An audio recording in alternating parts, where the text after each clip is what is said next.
खारिया में बच्ची के अगवा में मुलविस घरेलू मुलाजमा को 2 साथियों समेत गिरफ्तार कर लिया गया है। पुलिस के मुताबिक मुलाजमा ने अपने साथी शाहजेब और कलीम के साथ मिलकर 1 साल की बच्ची को अगवा किया था। मुगवी बच्ची को बाहिफाजत बाजियाब करवाकर मुलजिमान के खिलाफ मुकदमा दर्ज कर लिया गया है।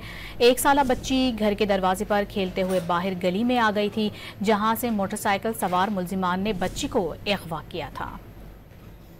खारिया में बच्ची के अगवा में मुलविस घरेलू मुलाजमा को 2 साथियों समेत गिरफ्तार कर लिया गया है। पुलिस के मुताबिक मुलाजमा ने अपने साथी शाहजेब और कलीम के साथ मिलकर 1 साल की बच्ची को अगवा किया था। मुगवी बच्ची को बाहिफाजत बाजियाब करवाकर मुलजिमान के खिलाफ मुकदमा दर्ज कर लिया गया है।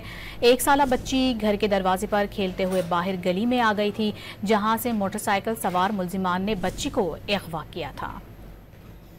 खारिया में बच्ची के अगवा में मुलविस घरेलू मुलाजमा को 2 साथियों समेत गिरफ्तार कर लिया गया है। पुलिस के मुताबिक मुलाजमा ने अपने साथी शाहजेब और कलीम के साथ मिलकर 1 साल की बच्ची को अगवा किया था। मुगवी बच्ची को बाहिफाजत बाजियाब करवाकर मुलजिमान के खिलाफ मुकदमा दर्ज कर लिया गया है। 1 साला बच्ची घर के दरवाजे पर खेलते हुए बाहर गली में आ गई थी, जहां से मोटरसाइकिल सवार मुलजिमान ने बच्ची को अगवा किया था।